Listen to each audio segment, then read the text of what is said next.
एक लड़की की जिंदगी में सबसे बड़ा बदलाव तब आता है जब उसका रिश्ता किसी और घर से जुड़ता है। तब उस पर ना सिर्फ मायके बल्कि ससुराल की भी मान मर्यादा प्रतिष्ठा का ध्यान रखना होता है। ऐसे में एक लड़की सिर्फ अपने ससुराल वालों से प्यार, इज्जत और सम्मान की उम्मीद रखती है, पर अफसोस ऐसा कई लड़कियों के साथ नहीं हो पाता।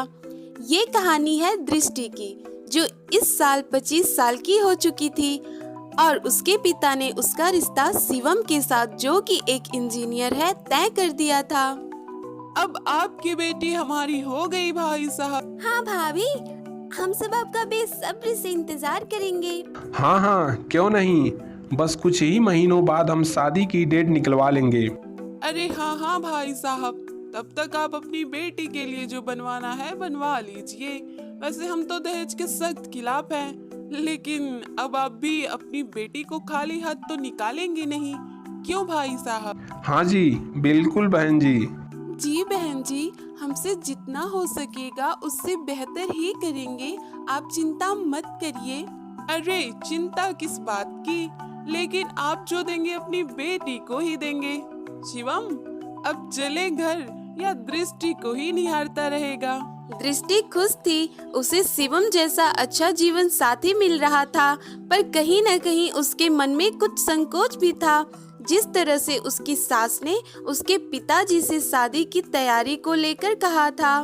पापा, मेरी होने वाली सास ने आपसे कुछ ज्यादा तो नहीं मांगा ना? अरे नहीं नहीं बेटा, तू चिंता मत कर।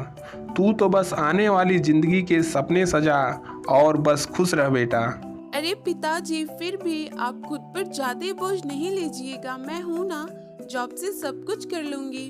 अरे बेटा, तेरे पापा और मैं सब संभाल लेंगे, चिंता मत कर। दृष्टि एक पढ़ी हुई, सुलझी, समझदार और खुद के पैरों पर खड़ी हुई लड़की थी। दृष्टि और शिवम फोन पर बातें भी करने लगे थे। एक दिन शिवम, दृष्टि, मैं यह कह रहा था कि तुम जॉब क्यों नहीं छोड़ देती? अब तो हमारी शादी होने वाली है। हाँ, पर अभी हमारी शादी में कई महीने बाकी हैं। अभी से मैं अपनी जॉब क्यों छोड़ दूं? हाँ, लेकिन तुम घर के कामों पर ध्यान दो, क्योंकि शादी बाद तो यही घर के काम ही तो करना है ना तुम्हें। शिवम, मैं सोच रही थी कि शादी बाद भी काम ना छोड़ूं, घर से ऑनलाइन काम करूं। दृष्टि, लेकिन शायद माँ को न पसंद आए। उन्हें पसंद भी नहीं बहुओं का काम करना, वो गुस्सा करेंगी। मैं तुम्हारी राय पूछ रही हूँ, तुम भी पढ़े लिखे हो ना? तुम नहीं चाहते मैं अपना कैरियर बनाऊं? शिवम बिना जवाब दिए फोन रख देता है। इस बात का दृष्टि को बहुत बुरा लगा, लेकिन उसने शिवम से कुछ नहीं कहा। कुछ दिन ऐसे ही चलते रहे। अब दृष्टि की होने वाली सास और ननद उससे फोन पर बात करने लगे थे। जी जी, मैं ठीक हूँ। मम्मी जी, आप कैसी हैं? ये क्या बात हुई, तुम तो फोन ही नहीं करती कभी भी। अरे नहीं नहीं मम्मी जी, ऐसी बात नहीं है। ये क्या बेटा, मैंने सुना है अभी भी काम पर जाती हो तुम? अरे बेटा, घर के भी काम सीख लो, कब सीखोगी?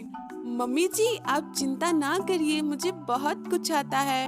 ठीक है। अच्छा सुनो बेटा, शादी की तैयारी कैसे चल रही है? शादी के सामान, जेवर, गहने, ससुराल वालों के लिए तोहफे, सबकी खरीदारी चल रही है ना? कैसी चल रही है सबकी खरीदारी? दृष्टि को ये सब सही नहीं लगता है, लेकिन उसके माता पिता उसे हर बार ये कहकर चुप करा देते हैं कि बेटा, ये सब तो होता ही रहता है, तुम ज्यादा ही सोच रही हो, समाज में ये सब होता रहता है बेटा।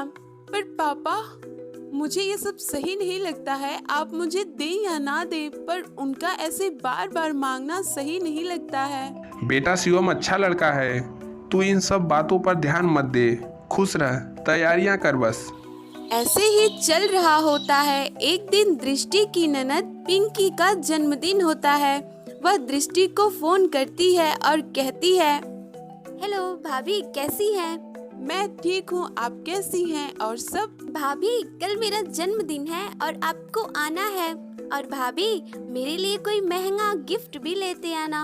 वो क्या है ना भाभी, मेरे दोस्त आ रहे हैं तो उनके सामने मेरी बेइज्जती नहीं होनी चाहिए भाभी, इसीलिए आप मेरे लिए कोई महंगा गिफ्ट जैसे आईफोन, रिंग, महंगे कपड़े लेते आना। पर पिंकी, गिफ्ट तो गिफ्ट होते हैं, महंगे हो या सस्ते, दिल और प्यार से देना चाहिए बस। मुझे तो महंगे ही गिफ्ट चाहिए भाभी बस।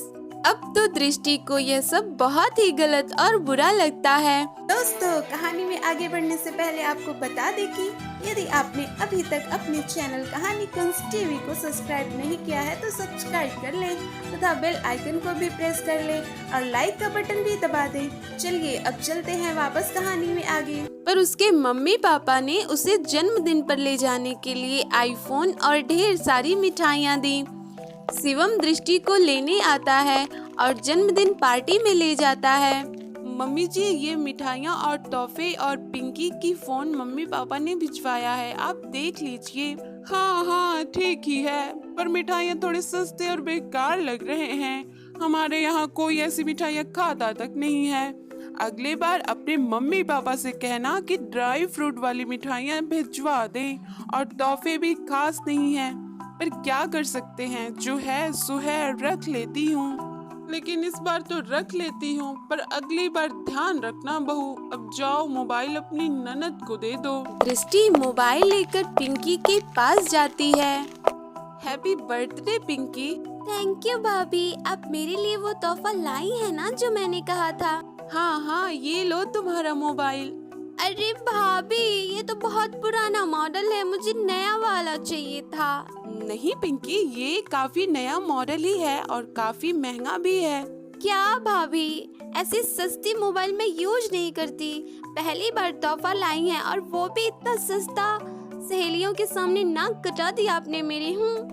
तब तक शिवम वहाँ पर आ जाता है। क्या हो रहा है? क्या चल रहा है ननद और भाभी के बीच? भैया देखिए ना, भाभी कैसी मोबाइल लाई है, बिल्कुल पसंद नहीं आया मुझे। ऐसा नहीं कहते पिंकी, शादी में दृष्टि तेरे लिए दूसरा नया फोन लाएगी, ठीक है? दृष्टि को शिवम की बात सुनकर काफी हैरानी हुई। शिवम पिंकी को समझाने की बजाय नए फोन की बात कर रहा है। ये फोन काफी महंगा है शिवम, आपको पिंकी को समझाना चाहिए। अरे रहने दो ना, अभी बच्ची है, धीरे धीरे समझ जाएगी। इतने भी बच्चे नहीं है, वो 21 साल की है। अरे तुम्हारी ननद है, तुमसे मांगने का हक नहीं है क्या उसे? जहाँ प्यार होता है वहाँ मांगने की जरूरत नहीं पड़ती है शिवम। मैं शादी में कोई फोन वोन नहीं लाऊंगी, बता दे रही हूँ। अब ये सब बातें छोड़ो, ये सारी बातें तुम्हारी मम्मी पापा देख लेंगे और मेरी माँ। नहीं, आज मैं ये सब साफ कर देना चाहती हूँ। मेरे मम्मी पापा अब आपकी कोई मांग नहीं पूरी करेंगे। अरे तुम ये सब बातें बड़ों पर छोड़ दो ना, वे सब देख लेंगे, सब कुछ। नहीं, अब और नहीं। मैं कई महीनों से देख रही हूँ आपकी तरफ से कोई न कोई मांग आती ही रहती है, कभी गहनों की, कभी कुछ तो कभी कुछ। अब तक मैंने कुछ नहीं कहा क्योंकि मेरे मम्मी पापा के दिए संस्कार मेरे बीच में आ रहे थे, पर बस अब और नहीं। शिवम और दृष्टि की बातों पर पार्टी में मौजूद सबका ध्यान चला गया। तब तक शिवम की माँ लीलावती बीच में आ जाती है। दृष्टि, तुम्हें बिल्कुल तमीज नहीं है कि अपने होने वाले ससुराल में कैसे बात करते हैं। आप तमीज की ना बात करें तो अच्छा ही होगा। कौन अपने ससुराल से आई सामानों की बेइज्जती करता है, और अपनी बेटी को क्या तमीज सिखाई है आपने जो इतने महंगे तोहफे मांगती रहती है। तुम ऐसी बातें नहीं कर सकती मेरी माँ से, समझी तुम? शिवम, और कोई भी मेरे माता पिता से ऐसे पेश नहीं आ सकता। उनसे अलग अलग चीजों की मांग करना, गहने लेना, तब तुम्हें नहीं याद आया कि वो मेरे माता पिता हैं। ये तो सदियों से होता आ रहा है, लड़की वाले तो मांग करते ही हैं। बेहतर होगा कि सारी बातें हम बड़ों पर छोड़ दें। जब शादी हम दोनों की हो रही है तो फैसले भी हमारे ही होने चाहिए ना। अच्छा हुआ जो मेरे ससुराल की असलियत सामने आ गई, वरना क्या क्या होता शादी बाद, क्या क्या मांगी होती मुझसे और मेरे घर वालों से। देख लो, ये हैं आजकल की लड़कियां। हाँ, हैं हम आजकल की लड़कियां जो गलत को गलत कहने की हिम्मत रखती हैं। मैं आज तोड़ती हूँ ये रिश्ता। मुझे नहीं करना ऐसे परिवार में शादी जहाँ बहू को सिर्फ मिलने वाला दहेज समझा जाता है। दृष्टि की बात सुनकर सभी लोग पार्टी में ताली बजाने लगते हैं। पार्टी में मौजूद सभी लोगों को दृष्टि की बातों से प्रेरणा मिलती है और सभी लड़कियां दृष्टि पर गर्व महसूस करती हैं। यदि कहानी पसंद आई हो तो वीडियो को लाइक करें और चैनल को भी सब्सक्राइब कर लें और घंटे के निशान को दबाना बिल्कुल भी ना भूलें।